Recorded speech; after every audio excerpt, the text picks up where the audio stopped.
Be jokio sustojimo ir be jokios atvangos NBO tinklalaidėje dar sykį sveikinasi su jumis antrą dieną paeiliui. Man pačiam stebėtina tą daryti, tačiau man tuo pačiu tą daryti ir labai džiugu. Ačiū, kad esate ir ačiū, kad įsijungėt. Jūsų laukia išsami apžvalga pirmųjų 4 naujokų biržos šaukimų būtent šioje dalyje, kuri yra skirta visiems, kas tik tai nori ją pamatyti. O vėliau, jeigu norit išgirsti apie visus kitus žaidėjus, na bent jau daugumą tų kitų žaidėjų ir lygiai taip pat daug Pauliaus analitinių įžvalgų ir mūsų su Mykolu bandymų apsimesti, kad mes irgi čia labai gerai suprantam šitoj biržai. Visa tai yra Patreon platformoje ir jeigu norit praplėsti savo žinias apie ateinančius naujokus, jeigu norit būti tuo žmogumi, kuris susėda su draugais, sakytų, Akselis Landenborgas, aš tai žinau, kad jis tai vat visi tie jau yra skiriami mūsų Patreon platformos nariams ir dalyviams, o visiems kitiems būkit pasveikinti, sveiki įsijungę Top 4 NBA naujokų biržos 2026 šaukimai jūsų pažinčiai, jūsų malonumui.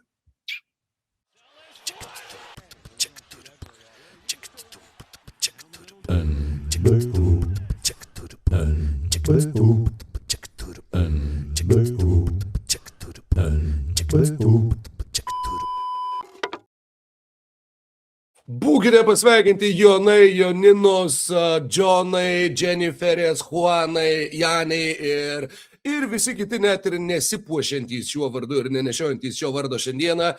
Visus sveikinam su trumpiausia metų naktimi, ilgiausia metų diena ir tuo pačiu, per tą trumpiausią metų naktį taip jau sutapo, kad ta naktis buvo tikrai ilga NBA organizacijoms ir bent jau daliai NBA sirgalių ir gerbėjų ir žinau, kad tokia ilga ir tokia laukiama, bent jau čia Lietuvoje, jinai tikrai nebuvo nei vienam žmogui, kadangi nei vienas iš mūsiškių nedalyvavo šiais metais NBA naujokų biržai, tai aš manau, kad aš drąsiai galiu teikti, kad žmogus skyręs daugiausiai dėmesio šitai biržai sėdi transliacijoje į kairę nuo manęs. Paulius Viluckas. Sveiki. Aš taip pat noriu pasveikinti tą progą visus anicetus, jeigu tokių yra mūsų besiklausančių, nes jūs pagaliau turit NBA krepšininką savo bendravardį, už kurį galėsit sirgti. Aš jau nekantrauju ir tai yra viena labiausiai intriguojančių įžangų. Tai galiu atskleisti dabar, kad AJ Dibansas A reiškia anicetą. O J? Anicetas jaunesnysis? Šiaip J nežinau, ką reiškia, bet A reiškia anicetą. Ir man yra šiek tiek gaila, kad jisai naudoja tą trumpinį, nes anicetas Dibansas skambėtų geriau negu AJ Dibansas. Ir būtų galėjęs geresnę komandą nueiti, nes būtų kritęs iki 15 piko mažiausiai su tokiu vardu. Bet tai manau, čia nebent Lietuvoje, žinok. Ne. Anicetas, ir taip, tai yra anicetas Dibansas jaunesnysis. Tai, anicetas buvo pirmas šaukimas. Man jau patinka, šitas epizodas jau buvo verta įsijungti, mūsų atveju įsijungti tiesiog į pokalbį. Ir žinoma, taip pat man didelis džiaugsmas, didelė garbė pristatyti žmogų, kuris mes jau čia susėdę prieš pat filmavimo pradžią nusprendėm, kad tikrai dažnai atrodo kaip prisidirbęs Harry Kane'as. Ponios ir ponai, Mykolas Jankaitis, su jumis sveikas gyvas. Sveikas, tai aš dar visus į Akselius norėčiau, Adajus pasveikinti ir kitus neįprastų vardų savininkus, nes tikrai Maurezus, pavyzdžiui, jeigu pažįstat tokius, tai ir beje Darių, jau seniai neturėjom Dariaus NBA lygoje, dabar bus Darius NBA lygoje, bet aišku ir Džoną Horstą reikia pasveikinti su Joniniam, jam tikrai, aš manau, šita naktis buvo labai ilga. Nuo pat jos pradžios, aš tikiu, kad jūs jau apkalbėjot tuos visus kitus dalykus, kurie šiek tiek liečia Milwaukee Bucks, bet naujokų birža baigėsi, pirmasis jos raundas, antrajame turbūt nieko pernelyg įdomaus nebus, tai galim ir važiuoti. Manau, kad tikrai galim ir važiuoti ir turbūt nuo kogi daugiau pradėti, mano mėly bičiuliai, jeigu ne nuo apkalbėtojo Aniceto. Važiuojam iškart su pirmuoju šaukimu, jau paminėjom ir įžangoje, kurią dar įrašysiu vėliau, kad dalis mūsų šito pokalbio yra nemokama, dalis yra skirta tik tai mūsų Patreon platformos rėmėjams. Būkit mūsų Patreon rėmėjams. Mes dirbam vasarą, stengiamės jums visą laiką paduoti turinio, įdomaus, tad, taip sakant, galima ir atsilyginti. Ir atsilyginimo sulaukė Anicetas Dibansa už visus, kaip kaip ten sakė, už visą savo gyvenimo aukas, už visą įdėtą darbą. Pirmas šaukimas, keliaujantis į Washingtono Wizards ir turbūt net nežinau, čia ar galim iš karto pradėti nuo to, ar buvo galima pasirinkti, priimti kažkokį kitą sprendimą, pasirinkti kažkokį geresnį žaidėją, bet gal tiesiog pradėkim nuo tiesiog šito žaidėjo profilio. Aš manau, kad mažai kas iš tikrųjų taip atidžiai stebi NCAA krepšinį ir kas per žaidėjas. Pauliau yra Anicetas Dibanca ir kur yra jo stiprybės, kodėl jis yra pirmas šaukimas ir ką jisai gali pasiūlyti NBA aikšteliai. Šiaip pakankamai unikalus žaidėjas, ta prasme, kad tokio dydžio trečios pozicijos žaidėjų, kurie daro tokią didelę įtaką puolimui ir pagal savo atvaizdą taip stipriai formuoja savo komandos puolimą, iš tikrųjų yra vienetai.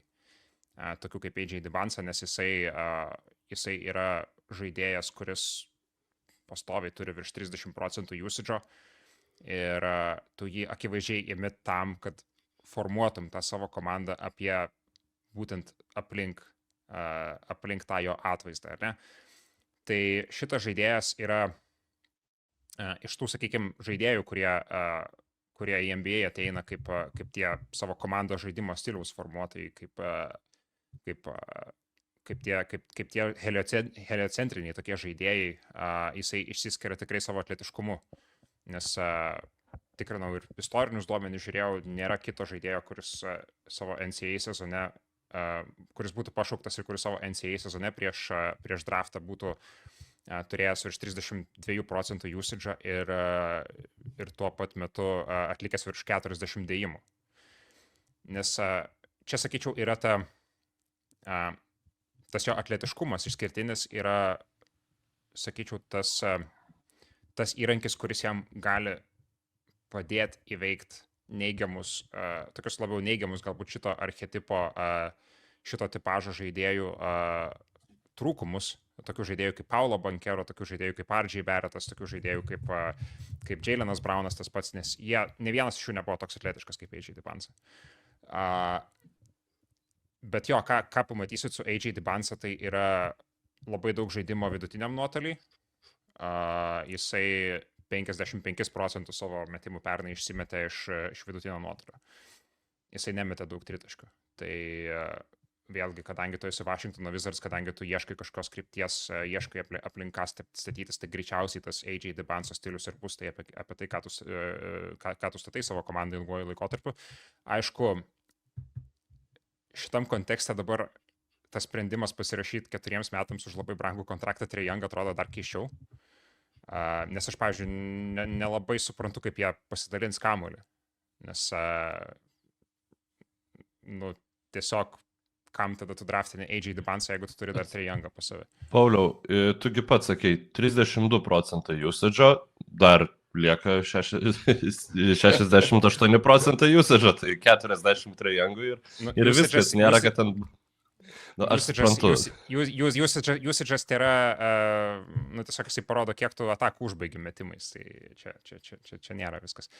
Arba klaidom. Arba klaidom, jo. Arba klaidom, jo. Tiesiog kiek tu atakų vienaip ar kitaip užbaigi. Kiek atakų baigėsi tavo veiksmu? Jo. Ar tai gali ir klaidom. Tai čia visai O asistas neįsiskaičiuoja į usage percentage? Nes yra asistų procentas yra atskiras, jo. Logiška. Kažkodėl visą laiką galvojau, kad irgi tai yra įtraukta į tą bendrą statistinį faktą. Klausyk, aš tau turiu vieną statistinį faktą, kurį paprašysiu paaiškinti. AJ Dibanca koledže sužaidė 35 rungtynes, Brigham Young universitetas, Go Mormons, 35 minutės realiai praleidžiamos aikštėje vidutiniškai. 1,2 pražangos per rungtynes. Kodėl? Ar jis tiesiog vengia kontakto gynyboje, ar jis nesivargina? Jis nesivargina. Nes jo, šitas labai gerai susijęs su jo perimtų kamuolių ir atliktų blokų procentais.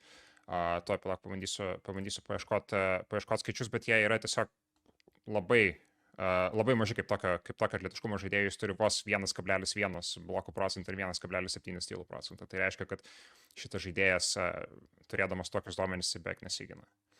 Jis Tai, blokuoja čia- metimą realiai kartą per 100 atakų, Jo, besigindamas.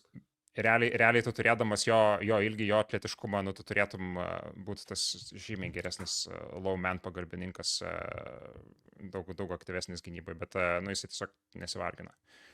Ir čia yra viena iš tų priežasčių, dėl kurių mano big board AJ Dybans buvo tik tais numeris 4, tai jeigu ne šitas išskirtinis atletiškumas, aš būčiau dar labiau feidinęs, nes man nepatinka nei jo puolimo procesas, nei tai, kad jisai suvalgo labai daug usage'o ir saliginai nedaug perdavimų atiduoda.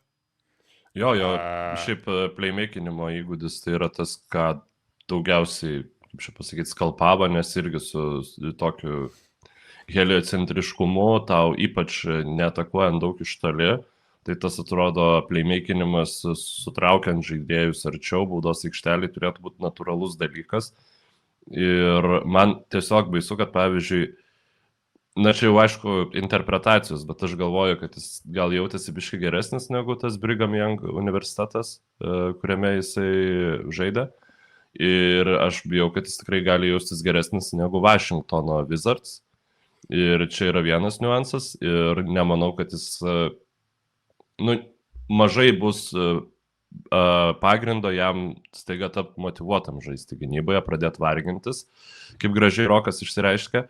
Ir dar gali būti niuansas, kad jis gali atrodyti labai geras krepšininkas, bent jau taip giliai nežiūrint į jo statistiką, iki tol, kol Washingtono Wizards kada nors kaip nors pateks į atkrintamąsias. Ir tada pasižiūrėti, kaip su tais minusais po kokių 4-5 metų bus susitvarkęs AJ Dybansą, bus irgi labai įdomu. Jo, tai čia Labai atletiškas, labai, ta prasme, sprogstama jėga, greitais. Kiek aš tenai tai žiūrėjau tų epizodų, aš tikrai neapsimesiu, kad mačiau jų ten ištisas valandas. Jo, prieš NCAA gynybos atrodo, nepadoriai tas atletiškumo skirtumas ir jis ten tikrai gali dominuoti. Ir jis daug žaidžia 1-1, jis daug metų iš vidutinio nuotolio, turi labai aukštą išleidimo tašką, šoka ir, kaip sako, iš pilno šuolio atlieka tuos metimus, tad juos uždengti labai sudėtinga. Nelabai ginasi, nelabai kuria kitiems. Pauliau, kodėl jis nėra Andrew Wigginsas? Geras klausimas ir žinok, labai turiu atsakymai. Tai galbūt tas papildomas ūgis ir papildomas atletiškumas, tai vis tiek jisai, sakyčiau, kaip playmakeris jo, gal yra truputėlį geresnis visgi už Andrew Wigginsą, nes vis tiek tas faktas, kad jisai turi dar plus tas papildomus porą colių lyginant su Andrew Wigginsu. 3 net. 1,98 nurodytas Wigginso ūgis, 2,6 m nurodytas Dybansos ūgis. Jo, tai Bet nėra Wigginso rankos ilgesnės. Ne ilgesnės, tokios pat, neturėtų atsiprašau. būti ilgesnis. Ten dar ne 25 colio nuošimčių pranašumą turi AJ Dybansą. Aniceto rankų nenuvertink. Ir centimetrų. Jo, tai jo tas gebėjimas sutraukti prie savęs žaidėjus ir būti aukštesniam matyti virš gynybų. Jisai, kaip ir nėra tragiškas playmakeris, bet tiesiog šito viso archetipo ta problematika yra ta, kad jeigu tu žaidėjui atiduodi 40% laiko kamuolį, kiek aš įsivaizduoju, kad AJ Dybansą gali turėti, 35-40% laiko kamuolį gali turėti. Ypač kai mes kalbam apie pozicinį žaidimą, tai tu kaip ir turėtum būti dar aukštesnis, paties aukščiausio kalibro playmakeris tam, kad šitas archetipas veiktų. Arba paties aukščiausio kalibro playmakeris, arba tu turi būti, tiesiog toks neįtikėtinai geras pataikytojas iš to midrange'o kaip Shai Gilgeous-Alexanderis, kurio true shooting procentai dažnai viršija lygos vidurkį 8 ir 7, kad tu tada kad tu būtum ne Andrew Wigginsas, o ta tikra NBA superžvaigždė, ant kurios tu gali statyti savo puolimą. Nes, o kol to nėra, tai tu visą laiką tu gali, sakau, tas baigčių spektras yra labai platus ten. Tu gali būti ir biškai didesniu Andrew Wigginsu, tu gali būti liesesniu Paulo Bankero, bet tiesiog yra jo metimui ir puolimo išsitransliavimui ir tam efektyvumui yra žiauriai didelis spaudimas. Nes jisai turės tam, kad jisai pateisintų pirmą šaukimą, jisai turės būti vienas daugiausiai metimų išmetančių žaidėjų lygoje ir turėti kokius +5 true shootingo lyginant su lygos vidurkiu. Šitas dalykas yra turbūt labiausiai pasiekiamas per tai, kad jisai šiaip yra žaidėjas, kuris gerai sugeba pražangas provokuoti. Tai aš manau, kad tikrai matysim daug tokių naktų, kur AJ Dybantsa mes po 12, 13, 14 baudų, jisai susimeta apie 80%, jis metė apie 80% mokyklai, jo pataikymai buvo dar geresni apie 82-83, tai aš į šitą dalyką dėčiau turbūt daugiausiai vilčių, tai yra gebėjimas provokuoti pražangas ir visgi šitam archetipui pakankamai toks išskirtinis atletiškumas. Bet kaip šita komanda kitais metais ir dar kitais metais ginsis, aš neturiu nežalio supratimo, nes tu dabar turi AJ Dybantsa, tu turi Trae Youngą, tu turi vis dar Alexą Sarą centro pozicijoje. Bet jis turėtų būti, didelis Saras, gerai blokuoja daug laksto. Jo, bet jisai yra liesas, tai stumdo belekas. Nu, tai mes tai gal Anthony Davisas, aš įsivaizduoju, kad dabar būdamas Wizards fanu, aš galvočiau, Davisas grįžta, Trae Youngas, čia mūsų veteranų koras, tada mes turim Dybansą, mes turim Sarą ir whatever, kas lieka atakuojančio gynėjo pozicijoje. Ir čia yra tas mūsų starto penketas. Tre Johnsonas yra dar vienas nesikinantis žaidėjas. Tai čia yra tiesiog komanda, kuris, sakykime, geriausių scenarijum gali bandyti patekti į įkrintamasias ir dėl dabartinės loterijos reformos, tai nebūtinai reiškia, kad tu labai savo draftų šansus kompromituoji. Tai man tai realiai Wizardsų fanui, Wizardsų fanų vietoj, tai aš džiaugčiausi ir tuo blogo kontraktu su Trae Youngu, ir tuo, kad šita komanda dabar turi kažkiek tai žaidėjų vienoj trajektorijai, kažkiek kitoj trajektorijai ir tas, sakykime, minties gal idėjos nelabai yra, bet tiesiog tu turėtum, bent jau savaitę sezono, tu turėtum pamatyti visai įdomų krepšinį, kaip ten visi jie lipdysis tarpusavyje, paskui kažkada, aišku, gaus traumą Davisas arba Youngas ir ten bus duoti rakteliai Dybansai ir tiesiog tik tai jo statistika beliks vienintelis dalykas, ką įdomu žiūrėti. Kaip, man vienas žaidėjas įdomus, tai yra Bilalas Koulibaly, ar čia jau viskas, ar jisai jau tampa tokiu, sakykime, su dabartinė komplektacija jau viskas, ar ne, atsarginių žaidėjų. Tai realiai su AJ Dybantsa nelabai gali žaisti, nelabai kaip aš įsivaizduoju. Nes šalia AJ Dybansos reikia tritaškių pataikančių žaidėjų daugiau tikrai. Tai čia šitoje vietoje Trae Johnsonas tikrai turėtų būti daug svarbesnis krepšininkas ilgesnių laikotarpių negu Bilalas Koulibaly. Aš tai šiaip, apskritai, didžioji dalis tų jaunų krepšininkų, kuriuos Wizardsai surinko pastaruoju metu, aš nežinau kiek, aš gal Trae Johnsonas gal šiek tiek su juo turiu vilties, bet Saras, Koulibaly, aš matysim, abejočiau, kad jie liks toliau negu savo rookie kontraktą. Anicetas Dybantsa pasirinko universitetą, kuriame yra oficialiai universiteto taisyklėse draudžiama, kaip čia pasakyti, turėti lytinių santykių ir draudžiama gerti kavą. Tai jis dabar be sekso ir be kavos atstudijavęs tuos metus atvyksta į komandą be gynybos. Matysim, gal tokia patirtis jam padės, taip sakant, išspausti maksimumą ir šitoj situacijai, bet manau, kad mes jau tikrai turim pilną teisę. Aš tai noriu sureaguoti šitą dalyką, ta prasme, ar taip pat draudžiama, kaip draudžiama NBA lygoj žaidėjams mokėti neoficialiai pinigus per visokius endorsementus. Mormonai yra mormonai, tai čia žinai, toks... Aš įsivaizduoju, kad tarp mormonų yra lygesnių už lygius irgi vis tiek. Tai AJ Dybantsa biškai lygesnis. Jisai ne Book of Mormon žodį atėjo skleisti tą universitetą. Taip, tai vadinasi, kad latte kartais galėdavo iššauti. Tai kągi, ar dar kažką tai norit pridėti prie Aš Aniceto? tiesiog, aš patį paskutinį dalyką, ką apie Wizardsus noriu pasakyti, tai yra tai, kad vienas dalykas, jeigu reikia kažko pozityvo paieškoti, tai po šitų 3 metų totalių ir siaubingų kančių šitą franšizę, nu, bent jau turi kažkokią kryptį dabar. Ir turi prie ką statyti komandą. Tai jeigu kažkas, ką galima tikrai pozityvaus iš to išsinešti tai komandai, tai yra būtent tai, kad, nu, kad ir kuo visą tai pasibaigs, kad ir kokiu žaidėjų AJ Dybantsa taps, tai nėra Alexas Aras, tai nėra Trey Johnsonas, tai nėra Bilalas Koulibaly, tai yra, nu, vis tiek kažkas, apie ką tu gali bandyti kažką statyti. Dar vienas žmogus, apie kurį turbūt galima bandyti kažką statyti, yra Darinas Petersonas. Pasidžiaugiai, Mykolai, kad Darius yra NBA biržoje. Nu, Darenas turbūt nelabai skaitosi, bet manau, kad visi mūsų nariai gali.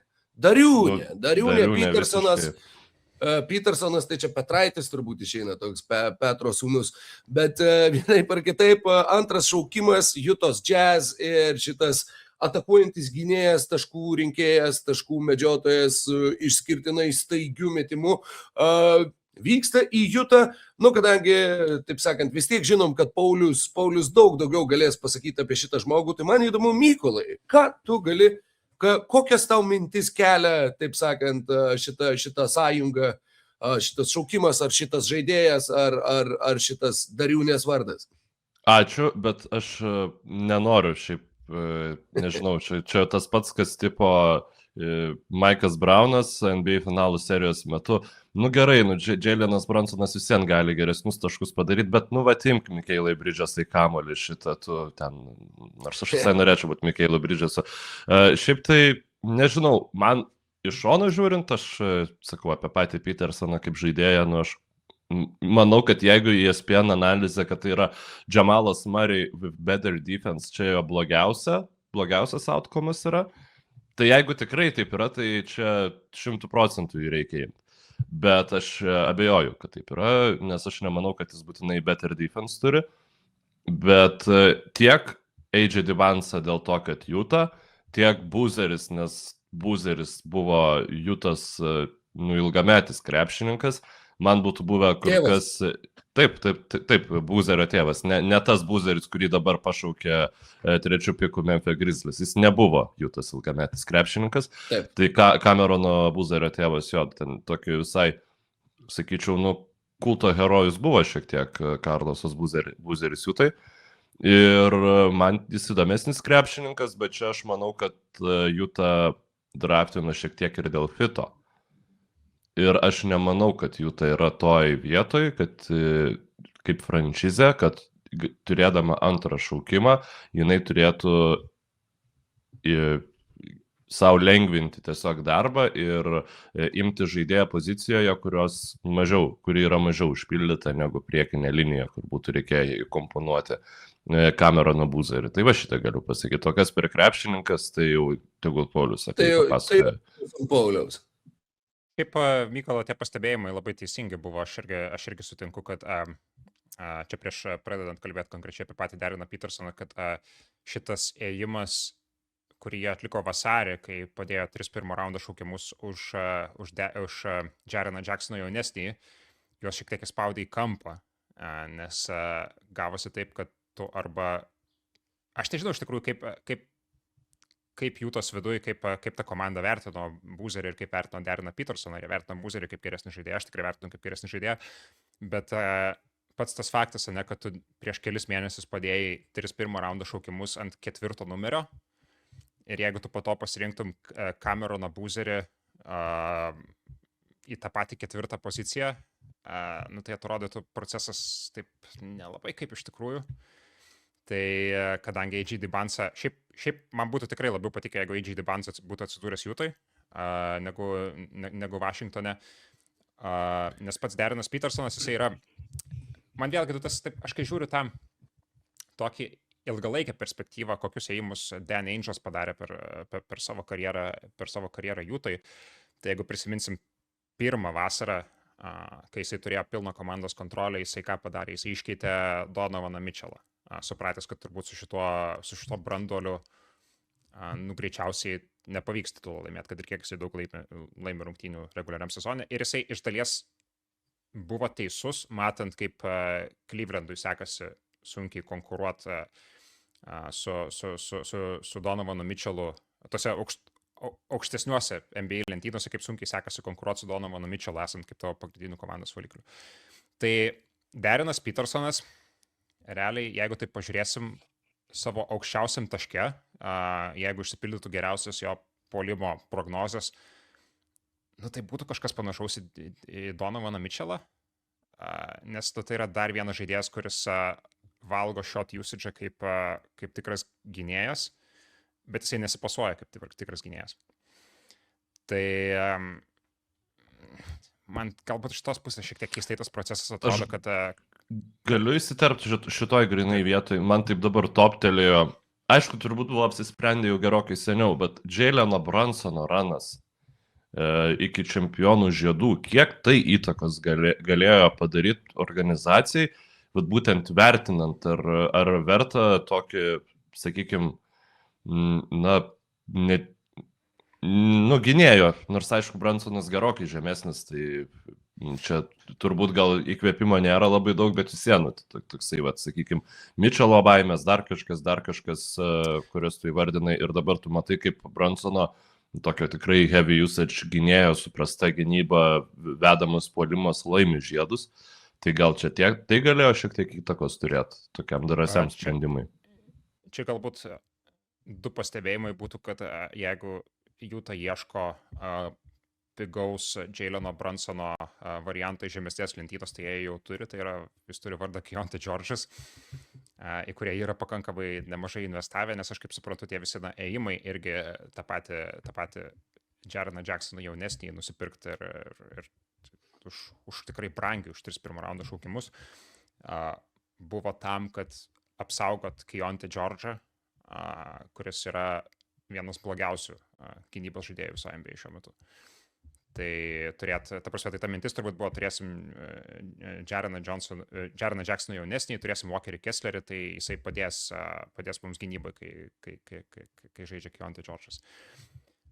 Derenas Petersonas, gal jo, jisai visgi arčiau yra tokio Donovano Mitchello labiau tipažo, arba netgi Klay Thompsono, tam tikrą prasme, nes jisai Kansase buvo labai daug naudojamas kaip tiesiog...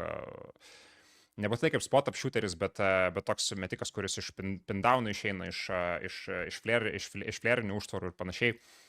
Ten, aišku, buvo ta tokia labai keista situacija, kur jisai neva su cramping, kaip yra lietuviškai. Mėšlungis. Jo. Mėšlungis. Jo, jisai sužaidė tik 11 rungtynių per visą koledžo sezoną. Ir čia va dabar irgi savo... Apie 20, atsiprašau. Tai 11 praleido dėl to ir dalį tiesiog tik tai pradėjo žaisti ir, tai žinai, sužaidė po kelias minutės. Bet jo, yra ir ta citata, kurią išsitraukėm dabar mūsų transliacijoje, kad tiesiog treniruočių patalpoj jis maldavo skambinti greitajai ir kad jam bandė suleisti, kaip čia pasakyti, pastatyti lašelinę, kad jis atgautų skysčius, bet tiesiog jį mėšlungis tąsė taip stipriai, kad jie negalėjo pataikyti jam į veną ir kad jisai galvojo, kad jis mirs tą dieną.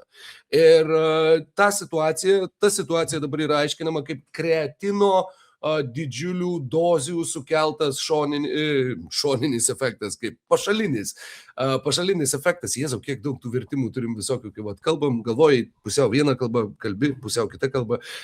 Ir ta situacija, jinai kaip ir paaiškinta, ESPN irgi buvo pateikta, kad tikrai Utah nerado jokių medicininių raudonų vėliavų, jokių priežasčių, kodėl jie neturėtų rinktis šito krepšininko, bet pati situacija yra vertinama taip pakankamai mistiškai ir kad tai yra pirmas atvejis.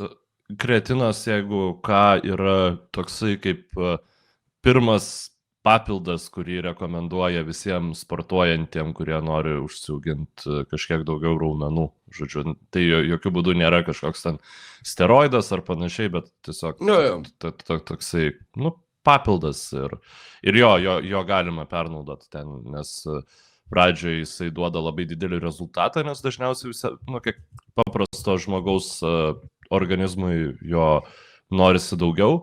Ir galbūt tada žmonės gali daugiau pradėti jo vartoti ir vat, gali tokių pasiekmių visokių turėti, nes tiesiog galvoju, kad daugiau gausiu, dar daugiau naudos bus ir taip nėra. Tai vat, čia tiesiog norėjau.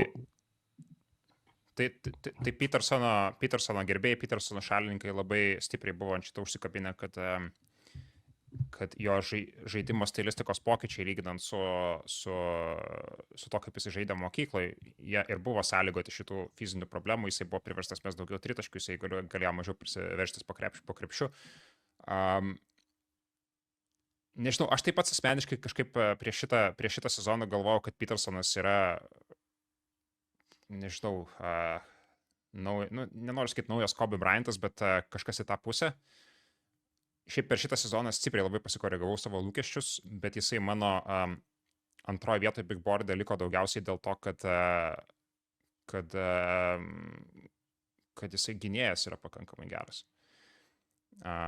Ir jo blokų procentai, jo stylų procentai, ypač jeigu mes dar pažvelgsime tai, kas buvo mokykloje, yra žiauriai geri. Ta prasme, jisai yra žiauriai geras. Nu tikrai, galbūt jisai nėra tas geras gynėjas, kuris spaudžia kamuolį, bet apskritai kamuolio spaudimas yra, manau, šiek tiek overrated, nes šitas skillą gali pakankamai daug kas padaryti. Ten, nežinau, pernai galėjau matyti, kaip ten ir tas pats Andrew Nemhartas, žinai, ir ten kažkiek kiti žaidėjai tą puikiausiai daro, jeigu iš jų to paprašai. Tai jo instinktai ir gebėjimai blokuoti metimus yra, sakyčiau, tas faktorius, kuris pakankamai stipriai kelia Derino Petersono grindis. Ir net jeigu jisai netaps to puolimo varikliu, jisai vis tiek galės būti antra, trečia galbūt opcija puolime. Ir kitas dalykas, jisai daro labai mažai klaidų. Tai blogiausiu atveju jisai yra... Atsiprašau, bet aš noriu sustabdyti tave šitoje vietoje ir atkreipdėmėsi į sakinio struktūrą, kurią tu norėjai pasakyti. Labai mažai daug klaidų. Tai yra šiaip žiauriai geras sakinys, nes padaryti klaidų yra viskas gerai, bet dažnai daryti daug klaidų, tu jau nieko gero nepadarysi. Bet kai darai labai mažai daug klaidų, tai tada komandos puolimas negriūna ir gali normalų žaidimą žaisti. Tai tikrai labai geras krepšininkas, aš manau. Įtikinai. Jo, tai tiesiog, jo 10,4 klaidų procentas prie virš 30% usage yra šiaip geras, tikrai labai.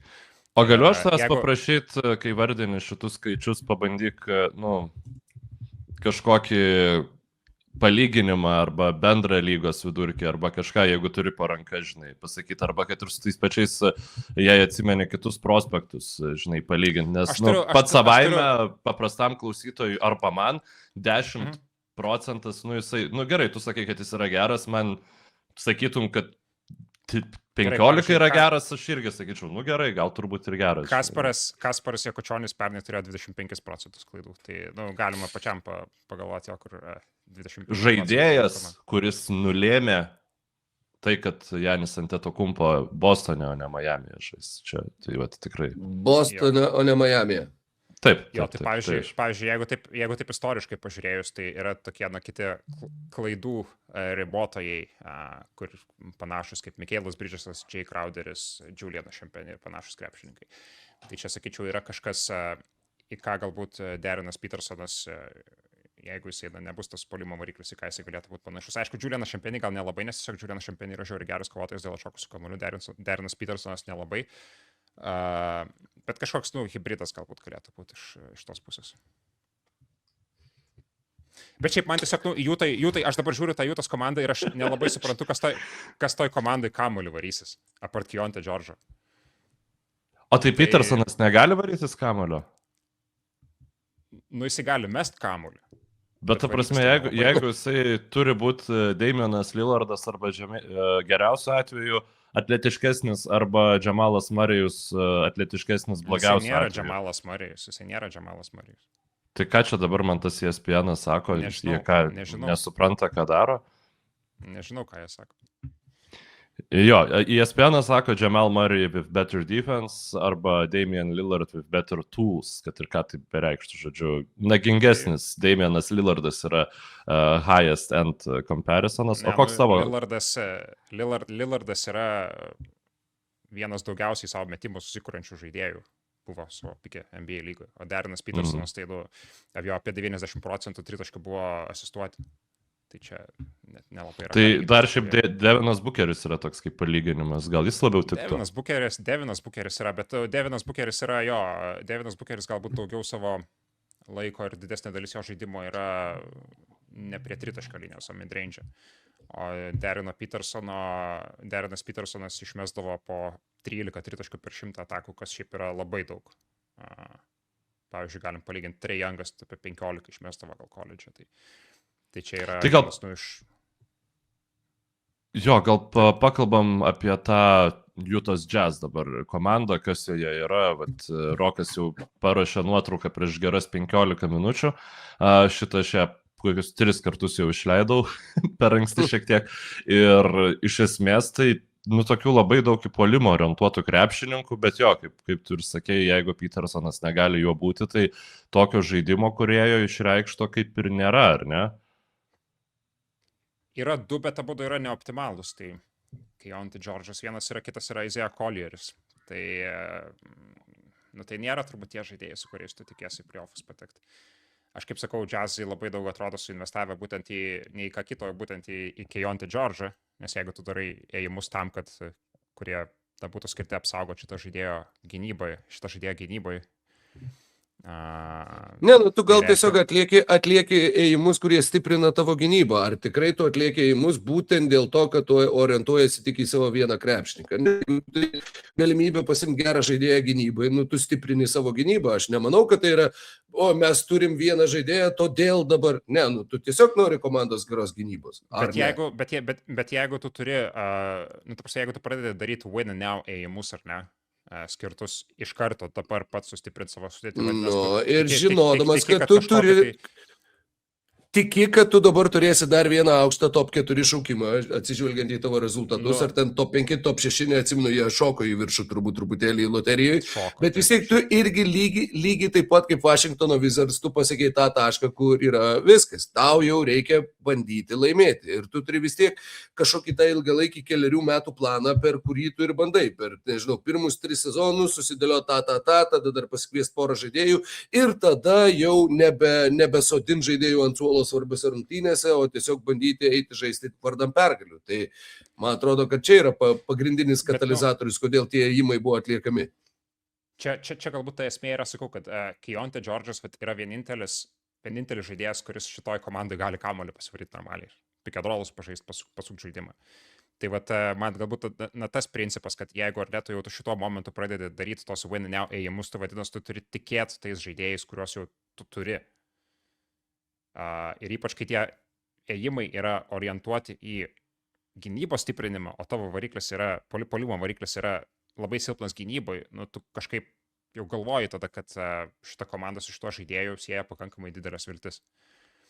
Tai, nežinau, grįžtant prie tos Brunsono analogijos, tai čia tiesiog atrodo kaip tokia pigi biški kopija, kur nieko nevedanti prie to. Man atrodo, reikia eiti iš Utah's, prasme, aš tikrai nemanau, kad mes apie šitą komandą sumoj per ateinančius kalendorinius metus kalbėsim. Per visą sezoną nešnekėjom. Tiek, kiek kalbėjom dabar, vis dėlto jiems labai daug reikia įrodyti, nors ir labiau gal intriguoja negu Wizards su branduolys, bet, sakykime, panašioje lentynoje. Komanda, kurios turbūt rebuildinimo procesas su šitu piku tik prasidėjo ir komanda, kuri turbūt didžiausi laimėtojai yra loterijos plus biržos kombinacijos, bent jau aš taip sakyčiau, ir daugam taip atrodo, nes tu neturi spaudimo, kuris ateina su pirmu piku ir, sakykime, jeigu jis tu su pirmu piku imdamas Cameroną Boozerį ir jis nepasiteisina, arba aš nežinau, ką jie būtų paėmę Memphis Grizzlies, bet visai kitokie saulės šviesą užmetė ant savo organizacijos, dabar jie savo ramiai tyliai 3 pikų pasiėmė kai kurių žmonių geriausiai vertinamą šios biržos prospektą ir galės pradėti savo rebuildą, kažkur išmainyti Ja Morantą, gaila, kad nebuvo išmainytas jau dabar, ir žiūrėsim, kaip seksis. Tai nežinau, Rokai, gal tu pasakyk, kadangi aš duosiu kamuolį dabar iš Jalen Brunsono į Karl Anthony Townso rankas. Kaip tau šitas pikas, ką tu galvoji, ar džiaugies, ar liūdi? Ir žinau, kad fuck Memphis Grizzlies, bet taip. Jo, tai fuck Memphis Grizzlies ir todėl, nežinau, matai, džiaugtis ar liūdėti, aš asmeniškai tikrai, taip sakant, man kažkokių emocijų tai, kad Utah, Washingtonas ar Memphis pasirinko būtent šitos žaidėjus, neslėpsiu, man iš tikrųjų pernelyg daug nekelia. Žinau, kad Paulius labai džiaugiasi ir laukia, kaip atrodys Kemas Buzeris kartu su Zeku Edey aikštėj.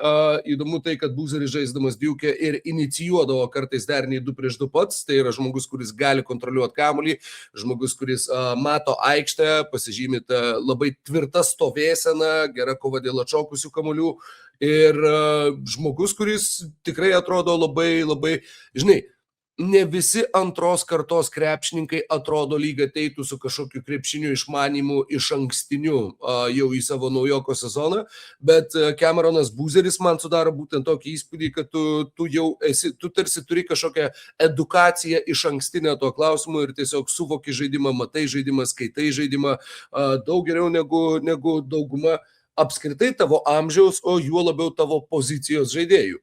Ir yra tų, taip pat, vienas man labai patikęs palyginimas, kurį ir norėjau perduoti ir tau, Pauliau, minėjau, kad apie tai užsiminsiu, yra, kad tai yra visų šio pasaulio Antoine Walkerių Timas Duncanas. Nu, fainai, ką aš galiu pasakyti. Nebūčiau apie Antoine Walkerį pagalvojęs, nebent mes būtumėm kalbėję apie 2000-ųjų NBA kokius nors simulacijas 2K, nes tik tada prisimeni tokius žaidėjus kaip Walkeris ir Vinas Bakeris. Man tik tai tada jie išlenda atminti daugiau su realiu pačiu krepšiniu. Aš Walkerio jaučiu net žaidžiančią nesu matęs, net highlight'ą nesu matęs, bet NBA žaidėjai. Nu gerai, highlight'ą gal ir esu matęs, bet tikrai netiek daug, kiek, sakykime, kitų all-starų to laikmečio, bet simulacijose, žaidimuose žiauriai daug buvo žaista su Antoine Walkeriu, toks minkštas metimas patiko manis. Bet Cameronas Buzeris, Pauliau, gal jau Jalenui Brunsonui grąžinkim kamuolį. Ačiū. Pasakysiu taip, kad ir kiek rungtynių jūs galvojat, kad Memphis kitą sezoną laimės, ir greičiausiai laimės daugiau. Nes, ypač jeigu Zekas Edey bus sveikas ir viskas tvarkoja bus su juo, tai bet tu dabar dėti saugikį, Pauliau. Čia, ta prasme, jisai net gali neturėti įtakos tokios didelės žaidimui, bet jis sen praleis pusę sezono ir tada sakysi, Zekas Edey. Seniai, Anglijos rinktinė tai tikrai laimės prieš Ganą, jeigu įmuš įvartį. Bent vieną. Tai, tokie saugikliai čia, žinai. Nežinau, manęs dar pernelyg daug neįtikina. Norėtus tokio stipresnio apsipilimo žibalų, Pauliau, ir tada arba su liepsnojimo, arba su dėgymo, žinai. Taip. Ne, jeigu jie kitą sezoną vėl užbaigs su Džemaju Meišeku ir Adamu Polų startą, tai aišku, kad jie nelaimės 50 rungtynių, bet čia faktas. Bet Pauliau, jie užbaigs su šitais žmonėm, kuriuo aš nebandysiu pakartoti pavardžių startę, tada, jeigu jiems nesiklostys sezonas. Čia nėra, kad tu žaidi gerai ir tada išleidi, ta prasme, Eurokapo lygio žaidėjus. Tai yra palaipsniui vykstantis procesas. Pabandykite atspėti tiesiog, kiek Memphis turėjo bent vienas rungtynės starto penketę sužaidusių krepšininkų šiame sezone. Aš spėjau kokius 25. Mykolai? Aš žinau, kad Paulius atspėjo. Ne, 30. Aš spėjau visiškai. 29 ir vienas iš jų yra Taj Gibsonas. Tu pasižiūrėjai, o aš jau norėjau džiaugtis. Jo, aš grinai tuo metu norėjau buvau atsidaręs box score, nes norėjau pasižiūrėti, kaip žaidė vienas konkretus krepšininkas šį sezoną. Ir tokiu atveju, kai aš jau matau statistiką prieš akis, aš galvoju, kad geresnis sprendimas yra ne pasakyti, kad aš nespėsiu, nes aš matau, o tiesiog atimti iš tavęs paklodę ir pačiam pasakyti tą informaciją, kurią tu būtum pasakęs. Bet jo, kad Taj Gibsonas kartu su Adama Alfabolu ir daug kitų krepšininkų žaidė starto penketę. Bet kaip jaustis, pavyzdžiui, Tyleriui Burtonui, Dejonui Jaro, Charlesui Bessie ir PJ Hallui, kurie Ne, žaidė, bet nepradėjo rungtynių starto penketą. Kažkoks Kaip absurdas. jaustis šitiems žmonėm yra klausimas, kurį turbūt net jų artimieji kartais pamiršta, bet ačiū Mykolai, kad tu rūpinėsi. Kaip jaustis Tyleriui Burtonui ir Dejonui Jaro? Tai tikrai yra tie klausimai, apie kuriuos ir susitikom pasišnekėti šiandieną. Klausyk, Pauliau, žinau, kad palauk. Jeigu teisingai žinau, tai būtent Cameronas Boozeris yra tavo labiausiai vertinamas žaidėjas šitoje biržoje, taip? Jo, not even close, ta prasme, tai gali būti, kad tai yra geriausias amerikietis prospektas nuo LeBrono Jameso laikų. Bet jis tiesiog kenčia dėl tam tikrų, vėlgi, stereotipų, kaip yra NBA žaidėjų žiūrima. Nes jisai vis tiek pakankamai didelė jo žaidimo dalis yra sukoncentruota po krepšiu, tai nėra toks sprogus ir atletiškas žaidėjas kaip AJ Dibonsa, bet vėlgi, kaip aš ir su jumis vakar dalinausi informaciją, jisai atliko virš 40 dėjimų pernai. Tai... Prašau, baseline man duot. Ką tai reiškia į NCAA 40 dėjimų? Daugiausiai dėjimų yra galbūt nuo 2008 metų buvę kokie 8 pašaukti žaidėjai, kurie įdėjo per sezoną daugiau negu 100 kartų. Tai Boozeris yra kažkur per vidurį. 40 tai yra aukštam žaidėjui pakankamai neblogas baselinas. Pavyzdžiui, Motiejus Krivas įdėjo gal apie 30 šiemet. Gal mažiau dar netgi.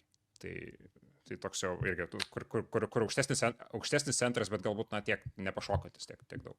Tarp kitko, aš turiu atsidaręs dabar 27 metų Big Boardą, kuris Motiejų Krivui 10 vietą prognozuoja, tai man labai patinka tas puslapis. Aš visiškai nebejoju jo kredibilumu, ypač dėl to, kad yra 3 žaidėjai iš Senegalo pirmam raundą projektuojami, tai aš labai patinka. Gerai, klausau toliau apie Boozerį. Apie Boozerį grįžtant, tai yra žaidėjas, kuris iš tikrųjų nelabai turi kažkokį tai gerą palyginimą NBA lygoje šiuo metu. Ir tai, aš sakyčiau, jį daro visiškai išskirtiniu, nes jeigu mes pasižiūrėsim į visus geriausius šiuo metu esančius NBA krepšininkus, juos visus yra sunku labai su kažko palyginti. Dėl to, kad jie yra singuliarūs, ta prasme, nėra tokių kitų krepšininkų kaip jie. Ir manau, su Cameronu Boozeriu yra kažkas panašaus, nes tai yra 4 numeris, per kurį tu gali tiesiog visą savo puolimą ranint. Bet tu sakai, kad jis yra geriausias prospektas nuo LeBrono Jameso, kodėl jis yra geresnis kodėl jis yra geresnis prospektas negu štai šis bičas Cooperis Flagas, nes man atrodo, kad tu sakai, kad ir jį sunku yra gana palyginti, nes tu irgi visai gerai apie jį kalbėjai. Šiaip yra jo sunku palyginti, bet aš sakyčiau, kad pagrindinės tas skirtumas yra, kad Cameronas Boozeris yra gal 10% geresnis metikas iš 2 taškų zonos. Ir čia yra ta zona, kur tiek Cooperis Flagas, tiek Cameronas Boozeris pagrinde operuoja. Tai Cooperio Flago tas pats procesas, kaip jisai renka taškus, yra šiek tiek problematinis, nes jisai labai mažai meta tritaškių, jisai turi pakankamai silpną prasiveržimą į kairę ranką ir jisai dažnai midrange'us mėto. Su Cameronu Boozeriu nėra taip, jisai gali panešti daug didesnį post-upų kiekį. Jisai, ta prasme, jo galva jinai dirba kaip kompiuteris realiai. Jisai pamato, kad pas jį ateina antras žmogus, jisai gauna kamuolį paustę, pamato, kad ateina antras žmogus, jisai iš karto nusimeta kamuolį, jisai iš karto atranda teisingą sprendimą. Tai tiesiog turėt žaidėją, kuris tokio amžiaus yra su tokiu aukšto krepšinio intelektų suvokimu ir aikštės tos situacijos aikštėj apdorojimu, ir kuris be kita ko yra dar elitinis kovotojas dėl atšokusių kamuolių, ir be kita ko yra su labai gerų metimų. Pernai, aišku, jo tritaškų dažnis šiek tiek buvo sumažintas paties Duke'o sistemos, nes jinai vis tiek daugiausiai per jį žaidė, jisai gavo daug post-upų, bet jisai metė baudas beveik 79%. Tai yra mokyklai įsimetė baudas apie 83-84%, tai yra žaidėjas su labai aiškiai ir labai projektuojamu metimu. Ta pati sistema, jinai šiek tiek irgi supresavo jo tos metimus iš midrange'o, nes tiesiog Duke'as jisai nekenčia ir nežaidžia midrange'o visiškai. Tai aš manau, kad jisai turi tą kojų darbą ir prisilietimą, kad jisai galėtų ir iš midrange'o atakuoti, jeigu to prireiktų. tai tiesiog yra žaidėjas, kuris puolime realiai nelabai turi silpnų pusių. Jo vienintelė galbūt silpnesnė pusė yra gynyba, bet ir tai yra, čia toks jau kabinėjimas biškai gaunasi, nes jeigu mes pažiūrėsim tos pačius blokų ar perimtų kamuolių statistikos, jos yra žymiai geresnės nei to paties AJ Debansas. Tai jisai turi, jo kojas yra pakankamai lėtos tokios ir, tokios kaip, nežinau. Kevino Lavo? Taip, ne. Ne, kažkaip Kevino Lavo gal tas svorio centras yra biški žemiau, jisai truputėlį kitaip juda, o Camerono Boozerio kojos tokios kaip pagaliai gal biški labiau yra, bet jisai kartu to pat metu jisai turi labai geras rankas ir labai gerą krepšinio IQ. Jisai tiek sugeba įkišti savo rankas, jisai sugeba išmušinėti kamuolius, jisai sugeba nutraukti perdavimus, blokuoti kažkiek metimų, tai jisai, manau, tą baseline tikrai reikalinga jam būti bent jau neutraliu gynėju, jisai tikrai labai lengvai peržengia. Daug galbūt netgi lengviau negu AJ Debansa, kuris galbūt turi geresnius fizinius duomenis būti gynėjų, bet tiesiog nuo tų pastangų ir motoro nelabai turi. Tai aš manau, kad tai yra aiškiai geriausias, universaliausias žaidėjas šitoj biržoj. Ir šiaip didžioji dalis tų baimių, kurios yra susijusios su Cameronu Boozeriu, tiesiog kyla iš įvairių stereotipų. Jisai galbūt tiesiog žaidimas, jeigu tai įsijungsi highlightus, galbūt jisai nėra toks įspūdingas kaip AJ Debansas, bet produktyvumas tai yra. Aš, pavyzdžiui, neįsivaizduoju, kaip Memphio oponentams reikės gintis nuo tokios priekinės linijos kaip Zekas Edey ir Cameronas Boozeris, nes jie, pavyzdžiui, galės tarpusavį sukti pick and rollus. Zekas Edey savo pirmam sezone buvo geriausias rollmanas visoje lygoje, vienas geriausių kovotojų dėl atšokusių kamuolių. Cameronas Boozeris yra irgi vienas geriausių kovotojų dėl atšokusių kamuolių šitoj biržoj. Tai kad ir kiek tų metimų pramėsi, tu labai daug atsikovosi kamuolių puolime. Tai... Mes vis tiek šnekam apie teoriją, mes šnekam apie Zeką Edey, kuris sužaidė 11 rungtynių šitam sezone. Mes šnekam apie labai aukštą žmogų su labai trapiom kojom ir, taip, ir Žydrūnas Ilgauskas turėjo ilgą karjerą ir Yao Mingas irgi žaidė, bet tai yra prototipai dabar jau, su kuriais gali tą karjerą lyginti. Tai teorijoje taip, tai skamba labai gražiai ir aš tikrai nesiginčiju, bet man vis tiek tas, kaip čia pasakyti, iš karto piešti, kaip tai nuostabiai atrodys, aš dar norėčiau pamatyti realybėj, kad tai iš tikrųjų atrodys ir kad... Tai galima ir nepamatysi, dėl to ir belieka tik piešti. Galbūt ir yra tiesos, bet, žinai, nes... Aš tik norėčiau atkreipdėmėsi į tą nuotrauką, kurią tu atsiuntei, nes šiaip yra visai įdomu ir visai geras perėjimas galbūt jau į paskutinę nemokamą dalį mūsų, nes apie tuos dėjimus Paulius pradėjo kalbėdamas apie Cameroną Boozerį, tu įkėlei Rokui nuotrauką šio sezono dėjimo, tai tiek Somto Cirilas, tiek Flori Bidunga du afrikiečiai atsijėmė, ta prasme, jie nedalyvauja šitų metų biržai, tam, kad galėtų dar kitais, jie yra antramečiai, kad galėtų kitais metais žaisti NCAA, nors turbūt būtų galėję žaisti, jeigu ir nebūtų pašaukti, aš dabar nebežinau, kaip ta sistema veikia, bet tiesiog jie atsijėmė. Bidunga buvo deklaravęs savo eligibility draftams, bet prieš deadline atsijėmė. Ir Bidunga, aš visą laiką galvojau Bidunga. Bidunga?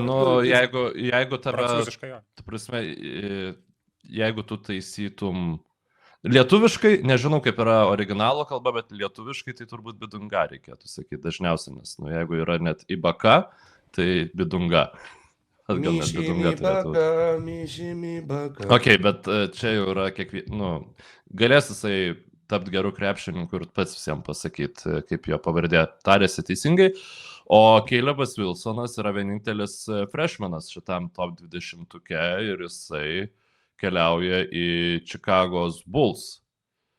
Sakyčiau, labai tiesioginis arba papildinys, arba konkurentas Matui Boozeriui ir čia labai įdomu. Ir Kol dar prie to neperėjom, dar tik tai porą pastebėjimų, kad čia yra Estas Henry Veseras, 19 vietoj, Šiaurės Karolinos aukštaūgis, ir kad 8 daugiausiai dėjimų atlikusių krepšininkų šiame sezone sąrašo narys, 8 vietą užėmė žaidėjas, sezoną užbaigė Šiauliuos. Va tai tau. Tikrai. Jo. Nu, Kaip Nu, tik taip, norėjau sakyti, taip. kad reikėtų LKL komandoms praseit per šitą sąrašą, detaliai jo neišnagrinėjęs, bet pagalvojau, kad šiaip, ypač antramečiai, trečiamečiai ten yra pakankamai sunkiai perkami dabar. Jeigu LKL komandos perseitų, tai gal Lubinas turėtų dominti, žinant mūsų krepšinio istoriją. Iš nuotraukos spėju, kad gal jau nebent tolimas giminė, bet niekad negali žinot. Ir bičias vardu Baba turbūt irgi pralinksmintų bent jau kažkurių klubų sirgalius. Beje, Baba arabiškai reiškia tėvas, tad čia toks vardas, kuris irgi gali nukreipti mus truputį į kitą pusę. Gerai. Calebas Wilsonas, tai yra vienas atletiškiausių mano suvokimu šitos biržos žaidėjų, labai spraigus, labai staigus, labai sprokstantis, labai efektingas ir įspūdis, kurį pavyko susidaryti, kad tai vis tiek yra žaidėjas, kuris koledže pakankamai daug žaidė nugarą į krepšį, ko jisai NBA lygoje nedarys, nes neturės tokių fizinių pranašumų, kokius turėjo būdamas žaisdamas su bendramžiais ir žaisdamas tame lygmenį. Ir taip pat, kad tai yra toks labiau veržikas negu metikas, bet tuo pačiu tai yra žmogus, kuris neturi labai geros kamuolio kontrolės, bent jau šiai dienai. Ir kaip jisai prisitaikys prie to žaidimo NBA lygoje, būtent puolime dėl šitų dviejų detalių yra klausimas. Ir fantastinis atrodo jo, tiksliau fantastiškas atrodo jo gynybos potencialas, žmogus tikrai ir su kojų darbu, ir su staigumu, ir su labai ilgom galūnėm, ir su įspūdingu šuoliu. Ir daug yra, sakykime, tų fizinių duomenų, kurie kalba apie potencialą, kurie kalba apie tai, kad žaidėjas tikrai gali būti labai ryškus krepšininkas savo karjeroje NBA lygoje, bet ar yra kažkokių bauginančių dalykų, ar mes nematysim, dieve, dabar net užkrito, Wesley Johnsono, Derricko Williamso ir kitų tokių atletiškų trečių, ketvirtų, na labiau šiuo atveju ketvirtų numerių, kurie galiausiai perėjo į NBA lygą, pasimatė, kad be to fiziškumo, kuriuo išsiskyrė koledže, nelabai ką daugiau ir turėjo ir galėjo pasiūlyti. Pauliau. Aš gal šiek tiek įvesiu dar papildomą konteksto prie tos statistikos, kur Mykolas buvo pateikęs apie dėjimus, tai Calebas Wilsonas buvo trečias visoje NCAA, nepaisant to, kad jisai vasario pradžioje gavo traumą, po kurios taip ir nesugrįžo žaisti aikštę. Susilaužė nykštį. Jo, jisai sužaidė tik 56% visų Šiaurės Karolinos minučių. Tai jeigu jisai būtų tos traumos negavęs, jisai būtų turbūt vienas iš daugiausiai dėjimų atlikusių prospektų ir atletiškiausių prospektų ateinančių į NBA per ilgą laiką. Jo, jisai šiaip... Gerai, nuo ko čia dabar pradėti? Galbūt pradėsiu nuo NBA Draft Combino, nes šiaip Wilsono tie fiziniai duomenys ir išmatavimai buvo tokie pakankamai... Jisai neturi labai daug papildomų ranko ilgio. Jo rankos lyginant su ūgiu yra gal tik tais apie plus 2 coliai. Čia jeigu kaip referencą pateikti, tai Darylas Morey nedraftindavo žaidėjų, kurie bent 3 colių neturėdavo lyginant su savo ūgiu. To rankų ilgumo. Tai jo, sakyčiau, didžiausias klausimas yra būtent tai, kaip tas jo žaidimas puolime išsitransliuos, bet aš nesutinku, kad jisai yra prastai aikštę matantis ar ten prastą žaidimo pojūtį turintis žaidėjas, nes jisai vėl... O kas sakė, kad jis yra prastai aikštę matantis žaidėjas? Skaičiau Basket News šiandien, kad gerai.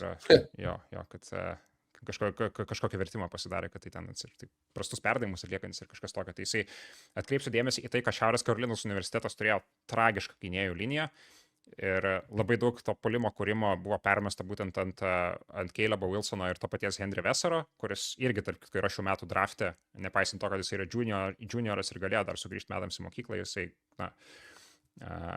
galės būti pašauktas ir bus pašauktas tikrai antrą brate. Tai iš esmės šitą komandą ir sukosi apie Calebą Wilsoną ir apie Henry Vesarą. Calebas Wilsonas yra, sakyčiau, unikaliai gebantis ir talentingas kurt progas iš tų vadinamų grab and go situacijų. Tai yra atsikovot kamuolį ir be perdavimo tiesiog pats nešti į kitą aikštės pusę.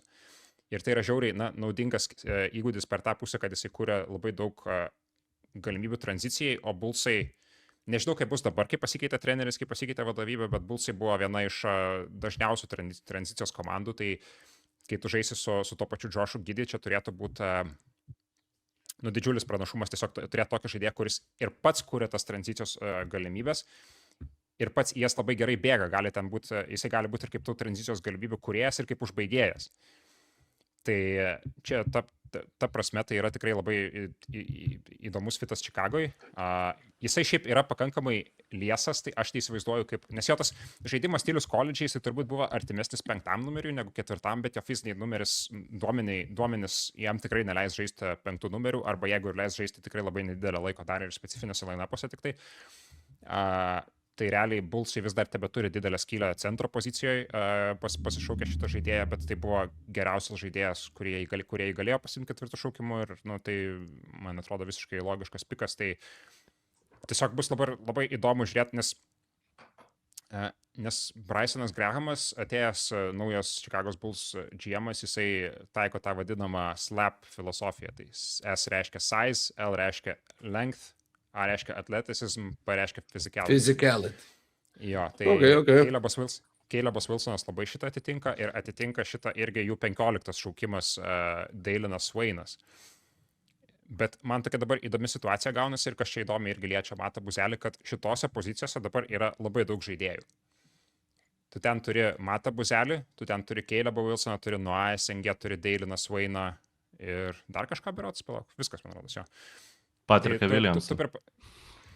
Tai 4 žaidėjus, Patrikas Williamsas nesiskaito. Tai tu turi per paskutinius 3 draftus pasikvietęs 4 žaidėjus, kurie plus minus panašioj pozicijoje žaidžia.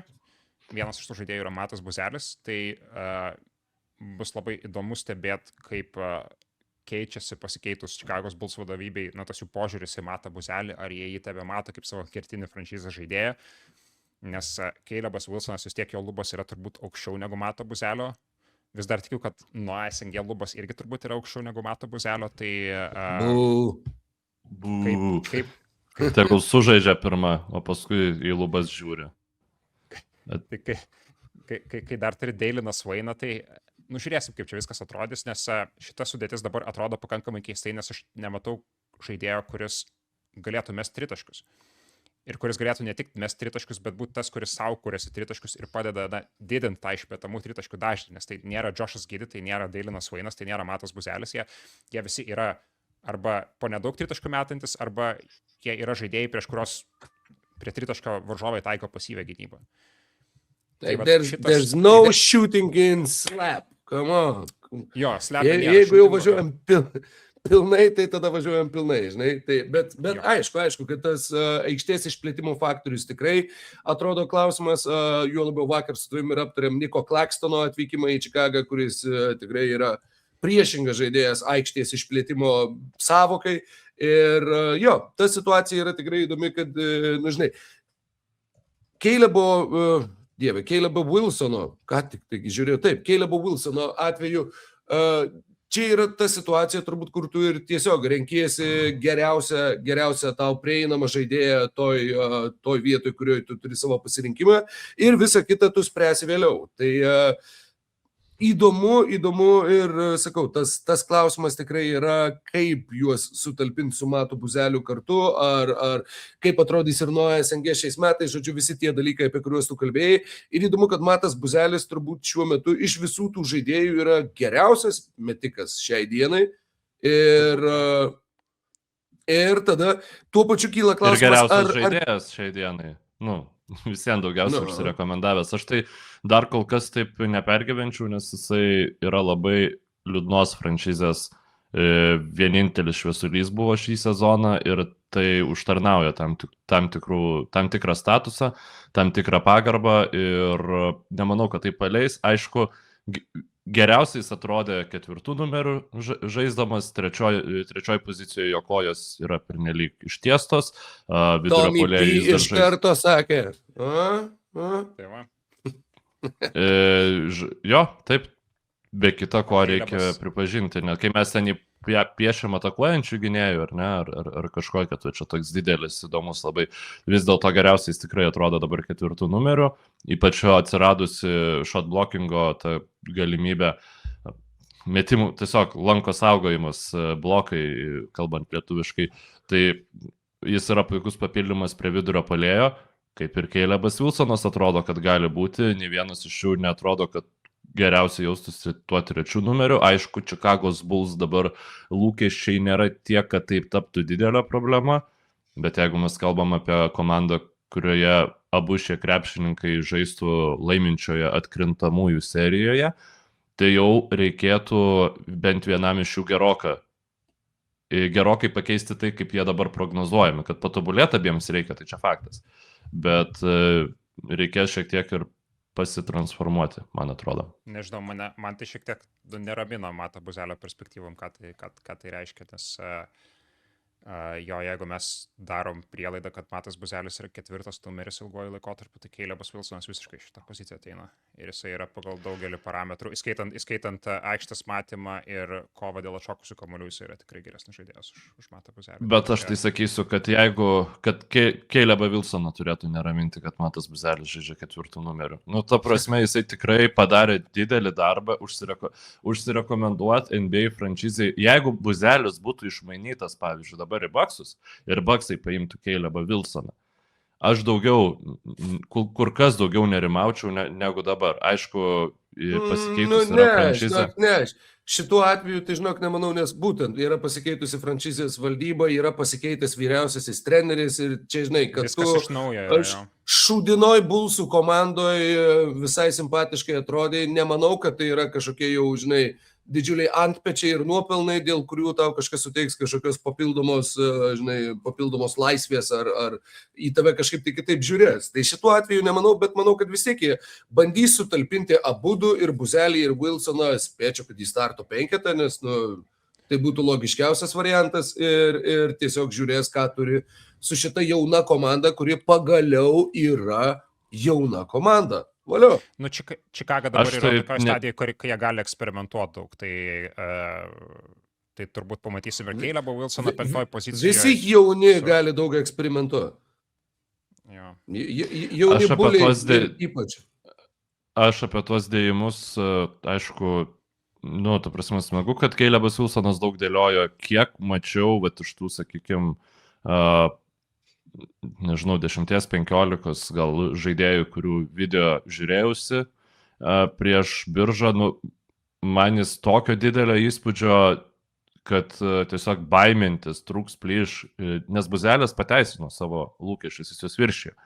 Tai viena yra lūkesčiai, su kuriais tu ateini į NBA lygą, antra yra kaip tu juos pateisini ir tikrai ne kiekvienas geras prospektas įsitvirtina. Mes pasižiūrėkim ir ankstesnės biržas, aukštai pašaukti krepšininkai, jeigu jie neužsikabina, jeigu jie to nepadaro, netiek daug tų antrų šansų ir gauna paskui. Tai Calebą Wilsoną laukia didelis darbas, norint išstumti Buzelį iš tos pozicijos, kurią jisai turi. Aš esu tuo užtikrintas, ar jisai jį įgyvendins, čia jau žiūrėsim, čia kitas klausimas. Per daug didelis, per daug atletiškas, sakau, nebent jam koja gali pakištai, kad jisai negali centrų žaisti ir jisai neturės metimo. Tai tai yra, sakyčiau, pagrindinės kliūtis, bet šiaip jisai yra tūgut tiesiog, aš nemanau, kad jisai failins NBA. Tiesiog, nėra, aš nematau indikatorių, kad jisai galėtų failinti. Nežinau, galbūt nebus super žvaigždė. Kelintasis buvo tavo big board'e? Trečias. Tu galėtum atsiversti savo praeitų 2 metų big board'us ir pasižiūrėti, kaip sekasi top 5 krepšininkam. Kiek tavo... Nes aš tikiu, kad tu žaidėjas, kurį tu top 3 įvertini, kad tu nemanai, kad jam nepasiseks NBA lygai. Bet kažkuriem iš jų tai nepasiseka. Visai nėra, kad...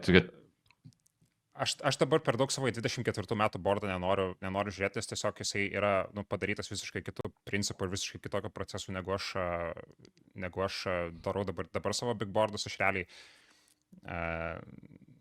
24 metais, kai dariau savo bordą, tai visiškai ten jokios analitikos nebuvo, ten tiesiog pasižiūrėdavau, žinai, video ir rungtynės ir tiesiog darydavo pagal tai, o 25 bordas tai tiesiog yra, per anksti yra teist tiesiog, nes tiesiog yra per daug žaidėjų, kurie dar negavo savo progos, kurie buvo ar tai traumuoti, ar žaidžia stipriose komandose.